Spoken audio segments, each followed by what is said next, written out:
What's going on, everybody? Welcome to the channel. My name is Andrew, and today we are going to be editing some photos in Adobe Lightroom. Now, this is by no means an Adobe Lightroom tutorial. I'm still learning a lot of the process that goes into editing photos. So if I'm doing something differently than you, that doesn't mean it's right. And if you have more insight or more experience in Lightroom and have some tips that you'd like to share with me, I'd love to hear them. So drop them in the comments below. But let's hop over to the computer, and I've already got some photos sort of picked out. These are all the ones that didn't quite make the cut from Hannah's photo shoot last month. These are the secondary selects, if you will, so posts that we'll probably use for social media. I'm just going to take you through a quick couple of them to show you my process and the things that I would do to make these photos look final. First, let's jump into, actually, I really love this one. It was a super candid shot. I didn't mean to take it. I didn't even really know that she was putting lip gloss on, but she happened to look up and laugh. I think her cousin said something funny right at the moment that I took the picture. It was a really cool moment and I really enjoyed it. So the first thing I want to do is adjust the white balance. And if you watched my last video about things that I wish I had done differently during the shoot, you'll know that one of those things was using the gray card to get the perfect white balance.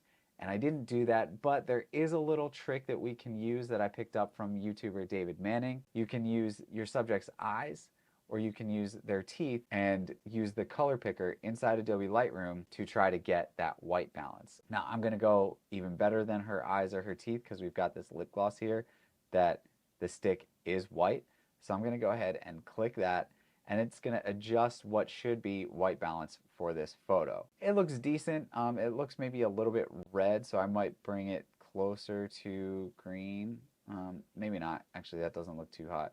But it doesn't need to be as high as it was because it was really warm. And I even might bring it down a bit further on the temperature side of things, closer to blue. Once I have a pretty solid base and something that I'm happy with here, then I'll usually go in, I'll start tweaking the overall exposure for the whole image. And for this one, it doesn't really need to be adjusted that much. I just need to come up a little bit. Usually I'll then play any sort of combination of adjusting the tone curves here. So I'll bring down my shadows a little bit, and then to get some added contrast, bring up my highlights.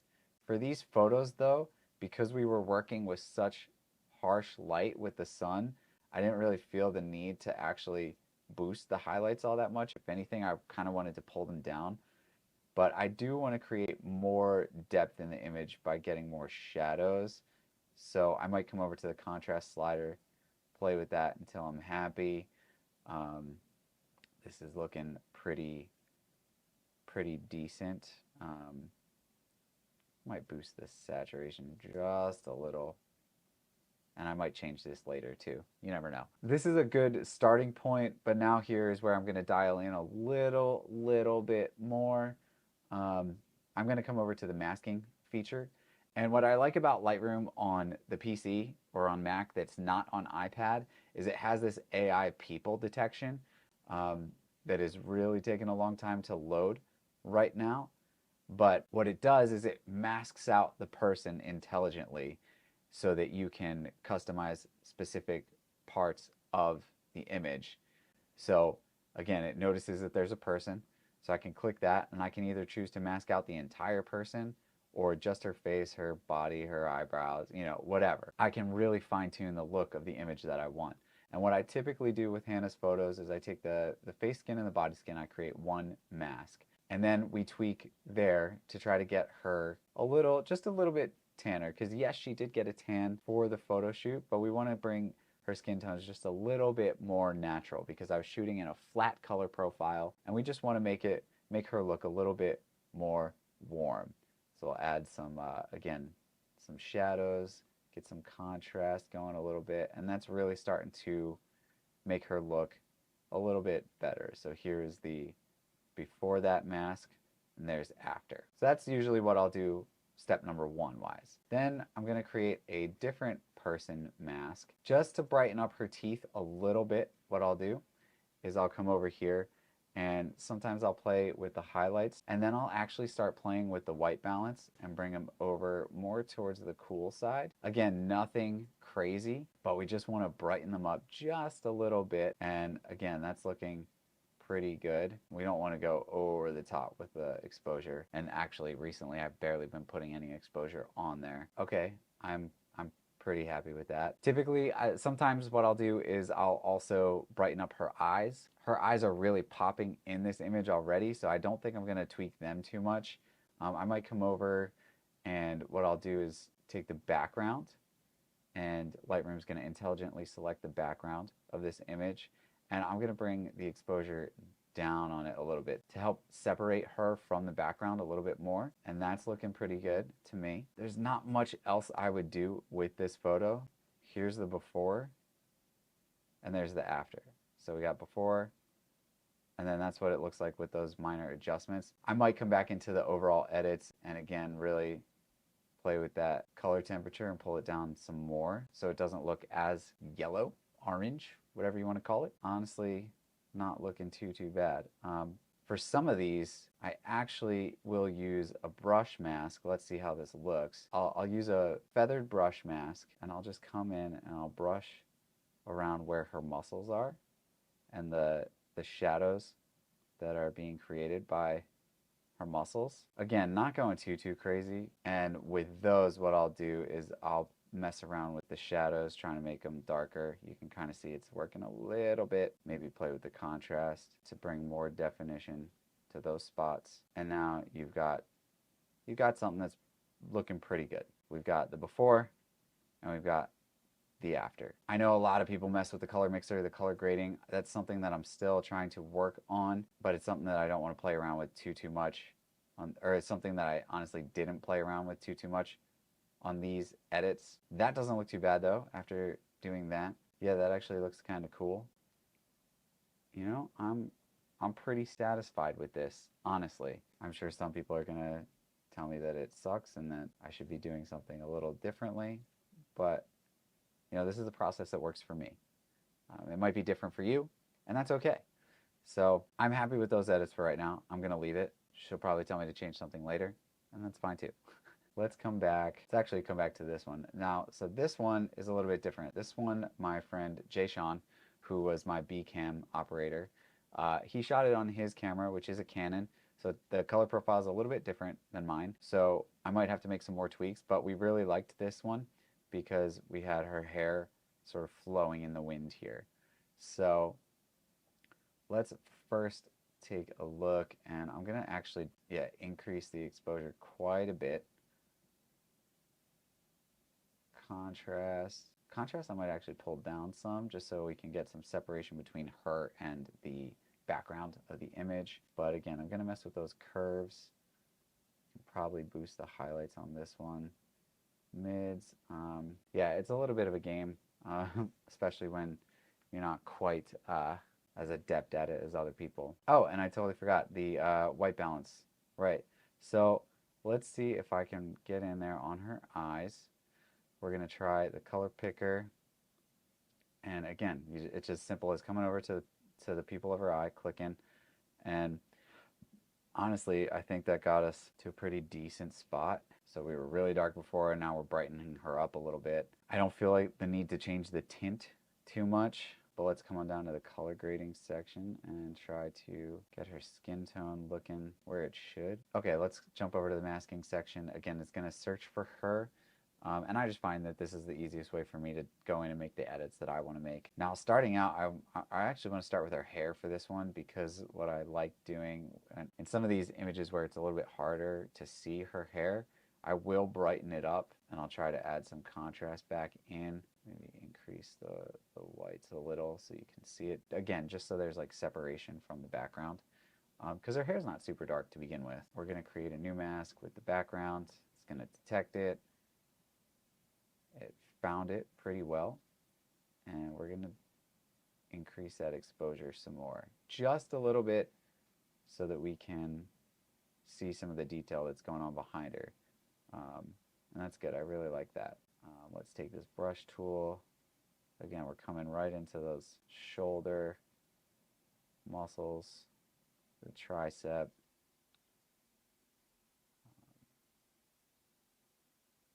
Everything around there. Got a little bicep action going on there.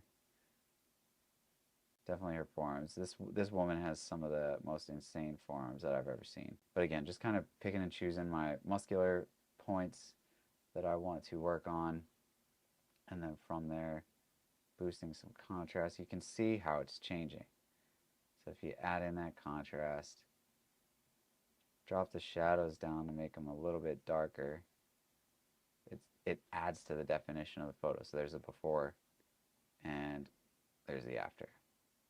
So before, after. Her face might be a little bit washed out, so let's grab that facial skin mask and we're going to drop the exposure down just a bit. And you know what I can probably do too? I'll take the body skin, and where you see a lot of her, well, you can't see it now because the red mask is on, but a lot of her over on the right hand shoulder is very sort of brighter than the other side of her because of the way we were holding the reflector. So we can go ahead and drop the highlights down again just to give her a more even tone throughout her body, and that looks much better.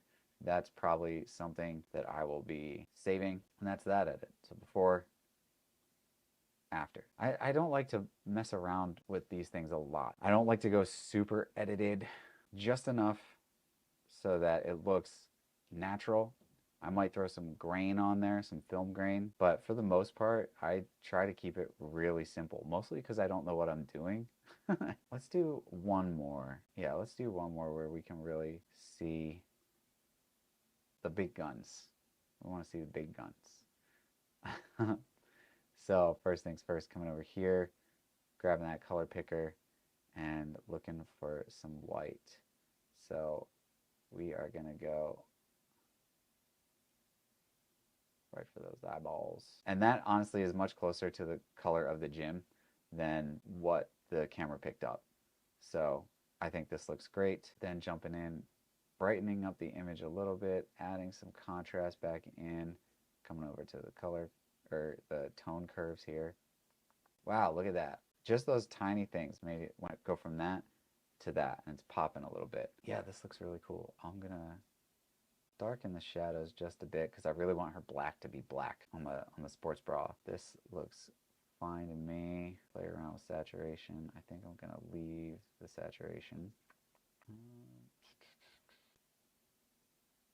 Now there is a lot of there's a lot of red in this image, so you could play with the whole idea of contrasting colors, and that's kind of what I was trying to do in that color grading wheel section there. So pushing the mid-tones towards one color and boosting the shadows towards something else to get that juxtaposition. And I actually kind of like that, the way that that looks just in the little bits that I did. So there's a before without the color grading. That's adding that color grading in. Midtones are more warm, shadows are more towards the pale blue. It kind of goes with the colors inside the image. So I like that. I'm gonna leave it. We could mess with the blending. Yeah, I'm gonna leave everything as it is right there. Let's go ahead and bump into her mask, because by changing those midtones, did mess with her skin tone a little bit. So we're grabbing that facial and body skin. We're gonna add some contrast to it, and I want to warm it up just a hair, but you don't want to make it to where it doesn't look like the rest of the image. You know, so I only really need to go like +3 or 4. You can probably barely see that difference, but there is one. She doesn't look like a Simpson or anything. It looks natural. That looks very natural to me. So we're good there. Yeah, you can make her start looking like a bodybuilding competitor. We don't do that. She won't like that. Okay. So from here, everything looks good.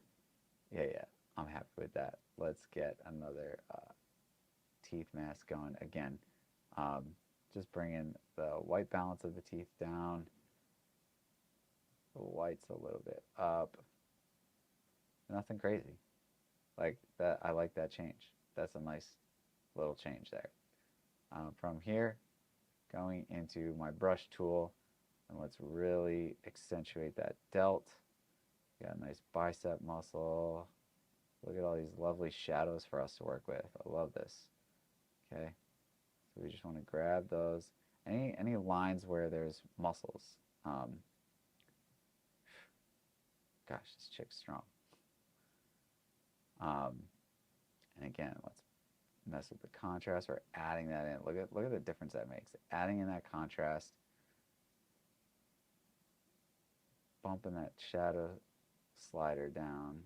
My computer's going slow now, so you can't really see much of a difference, but it's there, trust me. So we got our before photo and our after photo, and that looks fun to me. That looks like a great image. It's nice and balanced. Everything's blended. And this is what I was talking about with the film grain. You can add that on. So if we zoom in, you can see that's what it looks like with, and that's without. So with, without. I don't hate it with. So let's leave that for now. That's an artistic choice. Now, sometimes what I'll have to do, and she's aware that I do this, sometimes she asks me to do it, is the good old pimple remover, right? Because who wants pimples on a photo shoot day, right? So that looks great. I'm happy with how that turned out. So that's 3 images edited inside of Adobe Lightroom. Again, I'm not an expert by any means. I was probably rambling a lot. So you guys probably have more to say than I do on this matter, and I'd love to hear your thoughts. So if you've got any tips or tricks or wisdom that you want to impart on me, please feel free to let me know. Drop a comment down below. If you like what I do on this channel, consider subscribing and joining this community as we strive to create better creators together and help tell better stories. So thanks for tuning in. As always, my name is Andrew, and I will see you guys in the next video.